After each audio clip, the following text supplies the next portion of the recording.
So you can keep talking, I can edit it out. Okay. Okay, start. My questions. Okay. Hello, welcome back. This is Disha Shah, and I create videos on how to make, save, and invest money. But if you've been watching my videos for a while, you also know that I do really interesting videos because I think I have really interesting people in my life, and their journeys always teach me a lot, surprise me, and kind of make me look forward to a lot of things. And so, one such story is my sister's. She recently gave birth, my first nephew ever, and he's adorable. But what's more interesting is the journey that she's had. She's always been someone who does a lot of research, is always exploring different options, and that makes her journey a lot more interesting to dissect. So I thought it would be interesting to kind of just ask her questions about what her journey's been like, what she's learned, what she'd like to pass on. Because fortunately, unfortunately, I don't know, but as young kids or as girls, I've not had these conversations with my mom or my grandparents or anything on what it really takes to be a mom and what nuances are involved. And so, having my sister go through that journey has taught me a lot, and I kind of know now what to look forward to and what to think about. And it would be nice if we could share it with the rest of the world. Having said that, this is a very personal experience and a personal journey. So, in no way is this advice. Think of it as just inspiration and new information that you guys can think about and talk about. Because more discussions on pregnancy and childbirth should happen just so that we're all more aware of the whole concept of it. So, do you want to introduce yourself? Sure. Hi everyone, my name is Hitashi. I was born and raised in Bangalore, but now I live in Miami with my husband and my baby. And yeah, I gave birth in America, so that is something to keep in mind. But it's all relatable and it's all good information. I think. Yeah. So I have a list of questions that I know I want to ask her. So let's get started. Okay, for my first question, um, parenting is a very personal choice, but from what I have seen and heard, I always hear external people kind of asking, "Oh, it's been so long. Are you expecting? When is it going to happen? Are you planning?" And then with you and your partner, also like what the conversation looks like. I think like even having a baby for us, it was a surprise. So fine, but a lot of couples are married. They've been married for like a few years, but people just think that it's okay to go up to them and just be like, "Oh, why haven't you had a baby yet? When are you going to have a baby? You should have a baby. Have a baby." But that's not okay because you have no idea what their journey is. They've been trying maybe, and it hasn't happened, which is heartbreaking. No, only the people who go through that know what that's like, and you just don't know that. And maybe they have other struggles that they're going through, and you know they can't discuss everything with you. It's a very, very personal decision to bring children into the world. And I think today's parenting is so different from when our parents parented and their parents before that. We have so much more information now. We have like so much more pressure on how to do things and what to do, and they're so different, so we can't just like look at our parents and be like, just help us, because what they did was so different and we don't want to do the same things. So it's so, you feel pretty isolated in today's parenthood because you feel like you're just doing something so different from what the previous generations did, but we're all together in this, which is important to know and feel. But I think it's very personal, so I think definitely uh, having an answer for those kind of questions is important, because you want people to understand that it's not okay to ask those questions nowadays. I think it's a little inappropriate. Yeah. I think that actually brings me to my second question is, how do you do boundary setting? Whether it's with your family, friends, or your partner, in what kind of questions are okay to ask based on whatever your journey has been, right? Because some people had a lot of trouble conceiving and they're sensitive around those topics. Maybe for some people, it was a surprise that they're not happy to share. Like you never know what it is. And how do you go about doing it in a way that's healthy for everyone? Yeah. This is a very, very difficult thing to do, drawing boundaries, because in our society we just boundaries are like kind of the worst thing you can do for anyone. It's just, oh my god, like how rude. Boundaries are Yeah. so rude, but they're not. They It's healthy to have boundaries. First first thing is to have the same understanding and be on the same page with your partner. Yeah. You and your partner have to be a team with every single thing, because if you are not, it's you can't do anything easily. It's going to be very difficult. You and partner have to be on the same team, and that is communication, communication, communication. And if you are not able to have good, healthy communication, bring in a counselor, a couples counselor.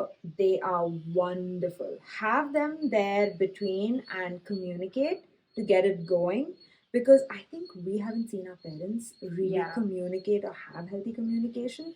So Yeah. we don't really have a good, we don't have good role models. So we have to like learn things for ourselves. And once you have that with your partner, then knowing that what do you want together as parents, like what is okay, what is not okay, what do we want people, do we want people coming and visiting in the hospital, do we want people coming in every day home visiting when the baby's a newborn, or do we just want time alone? How are we going to tell this to people? There will be pushback. How will we deal with pushback? Are we going to get affected and give in and not put ourselves first? As parents, I think you put your mental health first and then the child's, because if you are not okay, Yeah. the baby is not going to be okay. Like, I always think of the thing that you cannot pour from an empty cup. Yeah. And it's so important to remember as parents, because if we are exhausted mentally and physically and we're not doing anything for ourselves, we're just like, everyone wants to see the baby, everyone wants Yeah. us to go visit, we're just doing, and Oh then we God, don't yeah. have anything left Mm. for the baby or for ourselves. So it's very hard and very important. You cannot avoid it. But if you tell them that this is what we want, they may not like it, for sure.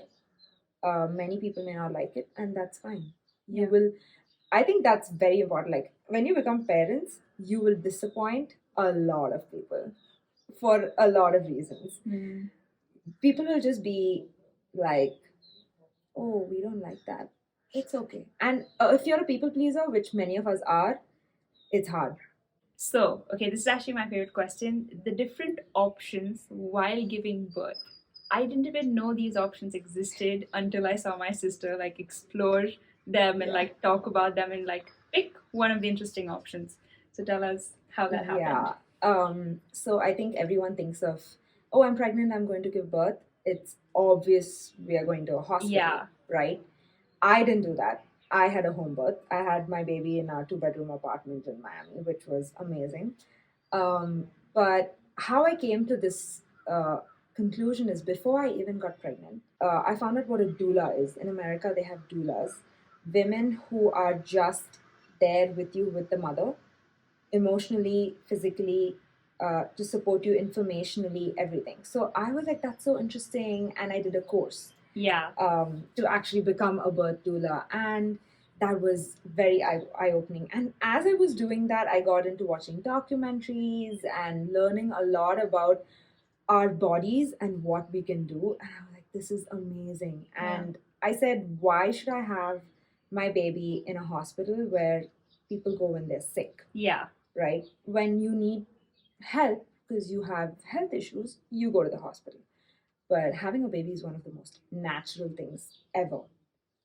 And I was like, I want to have a home birth. And I wasn't even pregnant. So I went to my husband, who's a doctor, Yeah. works in like in a hospital, who's a surgeon. And I was like, when we have a baby, I'm going to have it at home. And he was like, why would you do that? And then I started explaining it to him, and he kind of was like, actually, that makes sense, Yeah. And it was a lot of conversation and stuff to make him see why I would even say something like that. Um, but that's how it started. And then, behold, I was pregnant. Yeah. And I was like, okay, let me just go see an OBGYN for the first time and actually confirm that I'm pregnant. Just a test sometimes is inaccurate. So we went and saw one who was supposed to be very pro natural and, mother led and all of that stuff. the experience of going to the OB was just so not what I wanted. The wait time was 2 hours. I was just sitting in the waiting area in the office. I go in, and there's another woman who does the preliminary checking your blood test and everything. And then the doctor comes in, the OBGYN. He sees you for 5 minutes and just says a bunch of things. Don't eat sushi, don't do this, don't do that. Everything looks great. Yeah, I'll see you in a month. That's it. And he leaves. And then someone else like does a lot of other things for you. And just the experience is like you don't feel cared for. You don't feel like the doctor really is going to give you an understanding of what's happening. Like, this is going to happen to your body, or do you have any questions, or do you have any concerns? Like, are you nervous about anything? None of that. Oh man. So I felt very like, okay, this was fine, but I left, and on the way back, I told my husband, I'm going to look for a midwife. I want to have a home birth. I called my people who I knew through my doula community and I said, I need a midwife. I called her up. She had like 20 years experience. She said, yeah, just come in and meet me, like a interview of sorts of Yeah. both sides to say, are we a good fit? I went in her office, nobody else, just her. Straight walked in, sat, spoke for an hour. My husband, me, and her. I had like 30 questions to ask her. She answered each one patiently. And then I was like, yes, I want you to be my midwife. That's it. It was decided. And she said, okay, I'll see you in a month.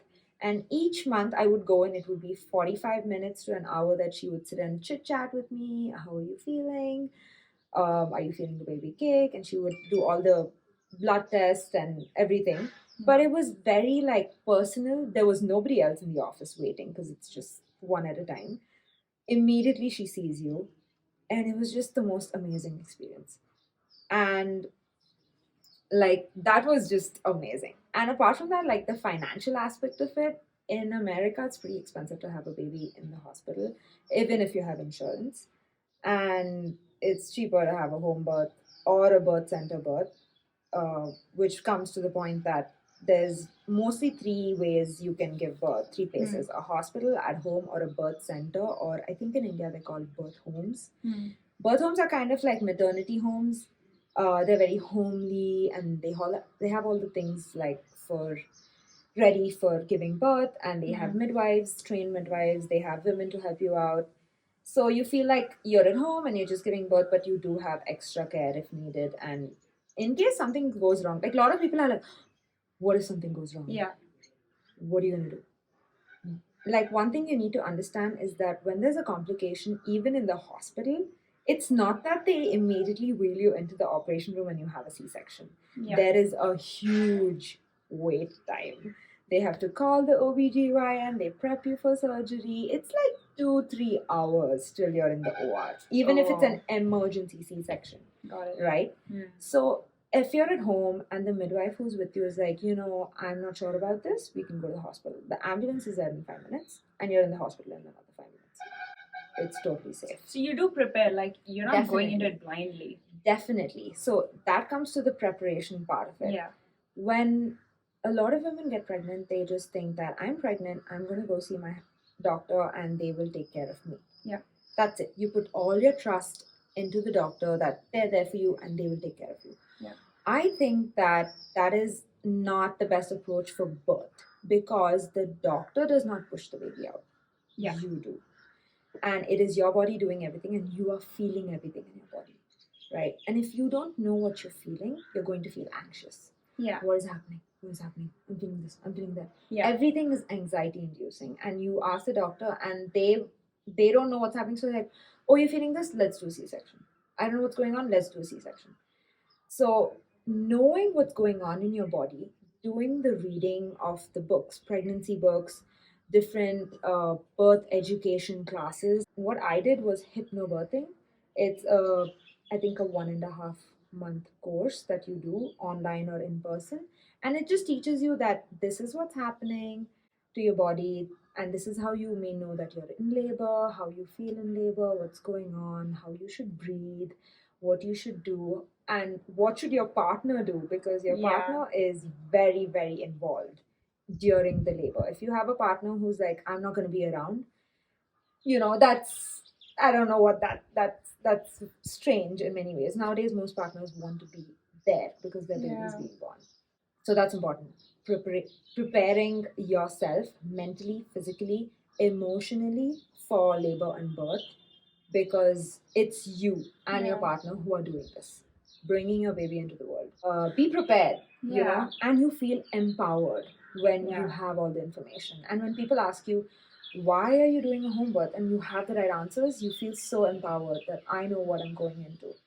And once you do have the baby, you feel like, yes, I can take care of the baby. I did a lot of research and got this baby into the Yeah. world. So, yeah. And I feel like, I mean, you do so much research and prep and analysis to go into like a job interview, right? Yeah. And you're bringing a whole new, like, Oh my God, yes. baby into the world through you. Like, Yes.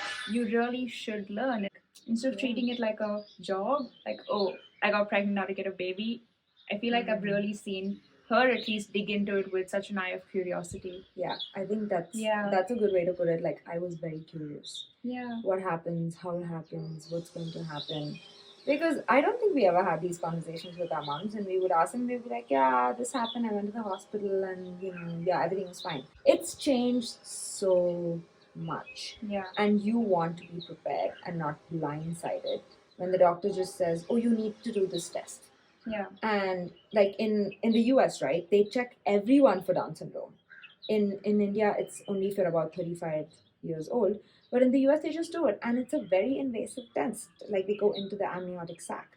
In case it's positive, how does that change anything? It's still my baby. I'm going to love it. I'm going to take care of it, no matter what.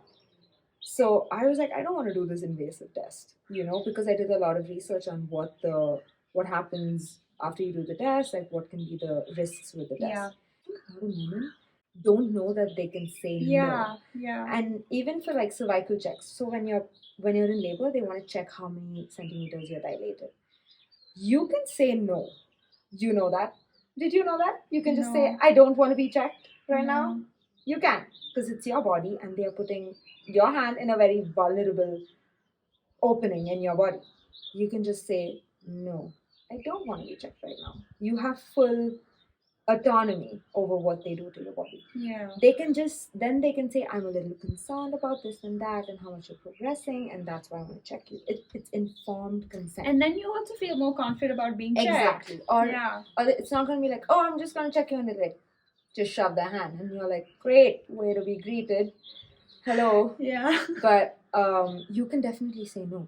A lot of women don't know that they can say no. And the doctors are pretty persuasive, and they say it like, you have to do this. You don't. I think that is a very important message I would like to put out there, that you don't have to do everything that they say. Yeah. Yes. And I think that's been my biggest learning too, like seeing you have opinions about your pregnancy and saying, I want to do it my way. Because most of the times when you kind of start doing things that you think you have no experience on, you kind of just depend on people who have experience and take their word as the final say. Yeah. Instead of saying, asking more questions and then saying, I prefer this and I want to test it out.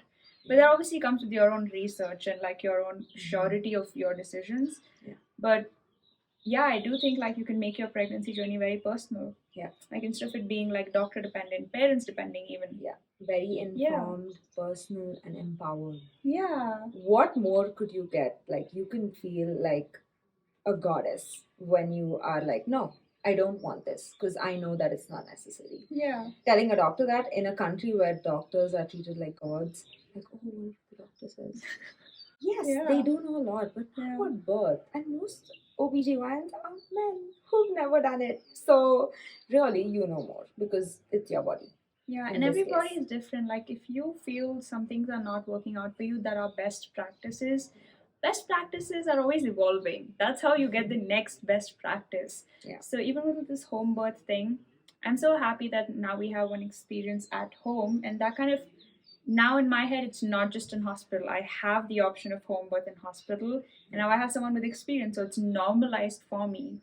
And which is why I think this video was so like important to make, because I don't think any of my friends have even heard of a home birth. Yeah, neither have mine. Yeah.